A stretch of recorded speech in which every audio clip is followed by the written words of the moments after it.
So, back front of the VGC guide, and this time we are looking at Empoleon. I was really tempted to put this as an A.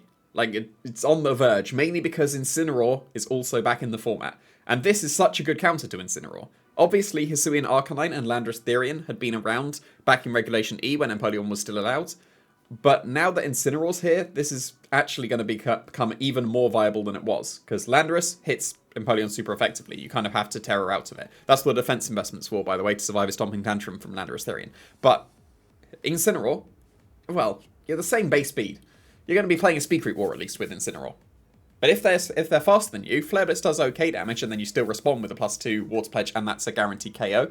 Hydro Pump is necessary if you want to be able to switch in on an Incineroar and not have a competitive boost, and then get an OHKO into it. Hydro Pump is necessary there, but Water Pledge is 100% accurate. And we don't have many consistent special Water-type attacks that are consistent in this format. Scald got very poor distribution. It's a few Pokemon that got Scald. Hydro Pump has been necessary on multiple Pokemon, like Iron Bundle, for example. That's the biggest example. So many people have just lost games because Hydro Pump missed, and they had to have Hydro Pump because it was the only viable option. Water Pledge is consistent. It's weaker than Hydro Pump. It is noticeably weaker than Hydro Pump. Water Pledge is still absolutely worth it. To do the job it needs to do, OHKO and Incineroar at +2. OHKO and Landorus at +2. OHKO and Hisuian Arcanine, that's going to happen anyway. At even neutral. But yeah, Water Pledge, it's consistent. Go for the consistency, for sure. It's doing its job that it needs to. While also, actually, being entirely viable to be paired up with a Grass Pledge Pokemon. Pledge has just been not great in VGC. When you pull it off, it's awesome. Getting the Swamp with Grass Pledge and Water Pledge, getting a quarter of your opponent's speed is even better than Tailwind. Quarter speed is busted. But you had to commit an entire turn just to Pledge. And that wasn't really that viable in previous formats.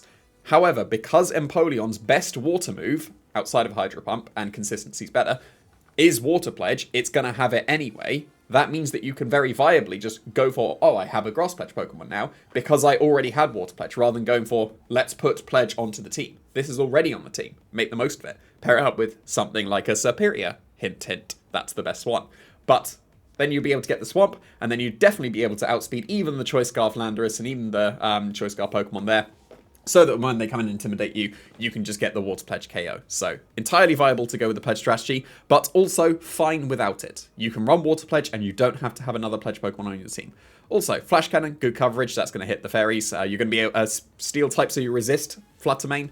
It's going for its Specs Moonblast. You don't respond with a KO with Flash Cannon, but it's a 2-shot. However, you would OHKO it if you get intimidated or any kind of drop, or if they Moonblast you and Special Attack drop you, then you're going to be doing even more damage as well. Grass Knot's just good coverage. Terra Grass is surely the best Terra for Empoleon. You're going to be able to resist electric and also ground type attacks that would threaten you, so then suddenly Empoleon can shrug off that Stomping Tantrum from Landorus very easily and respond back with an OHKO. So Grass is surely going to be the best one, while also getting extra damage output from your Grass Knots too. And then this fourth move, it's basically your choice of filler move slot. Icy Wind is great, just good speed control. Empoleon itself won't really make the most of it, but its partners will be able to, so Icy Wind is pretty viable as well.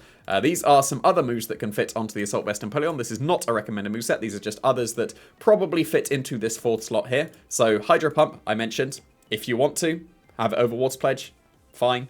But otherwise, I would go for Hydro Cannon as your water move in the fourth slot, because that is the most amount of damage that you can do, and then you'd just be able to steal a KO you wouldn't have been able to otherwise.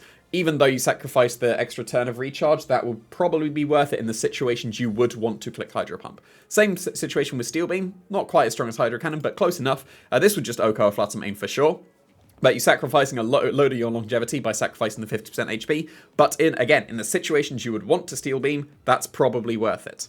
Brine is a consistent water type attack as well, and that would be able to be even stronger than Hydro Pump even when they're at half HP. So basically this would be able to finish off a load of Pokemon. When they're below half HP, I would suspect that Brine would be strong enough to KO most neutral hits. Especially if you've got a competitive boost, Brine will just be able to KO them. So Brine's pretty nice if you can get into the right situation. Aqua Jet's just priority. You're not physical, you don't have to fight anymore, you don't really care about Aqua Jet's power. It's mainly to just break Focus Ashes or just get that last little bit of chip damage on the opposing Pokemon that's on red HP. But perfectly viable to fit it on, even though it's not going to do too much damage.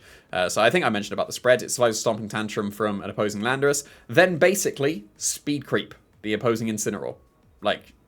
Just drop your special attack, go for the KO or the speed creep, sorry, on Incineroar. We'll have to see how fast they go in the format. I've just picked an arbitrary 87 there to speed creep a bit, but who knows how fast Incineroars are going to be. If you underspeed them, it's not the worst, because they might want to parting shot you. If they parting shot you, or if you switch in Empoleon on a parting shot, you are sorted, because now suddenly you get a +3 boost, because the attack drop will activate your competitive, and then also the special attack drop will activate your competitive, so that would be pretty nice as well. So Empoleon's a very, very good counter to Incineroar. We'll have to see how viable it's going to be in the format. I reckon it's going to be better than Milotic.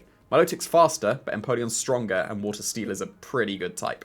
But here's another way that you can run Empoleon. Because its bulk is actually pretty reasonable, weakness policy would be worthwhile on it. So, like I've said, you survived Stomping Tantrum before, for sure, even with this spread. This one survives it even better, and then you get your weakness policy as a way of boosting yourself up if you haven't been intimidated. Because Empoleon will feel a bit weak when you have not got any kind of boost. As soon as it gets even one competitive boost, it will feel very strong. Weakness policy will be able to do that as well. So you'll be able to survive certain super effective hits, like a Stomping Tantrum. The special defense investment, I'm pretty sure, survives a Thunderclap from a non-life orb, non-booster energy Raging Bolt.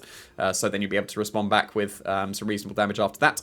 But when you're going with the weakness policy set, you don't have Assault Vest anymore. You can get some of its supportive moves. The point of this Empoleon would be to sit on the field, spam Yawn when it is weak and not boosted, and as soon as it is boosted, it will be able to go on the offense with Water Pledge and Flash Cannon. Then Roost will increase its longevity as well.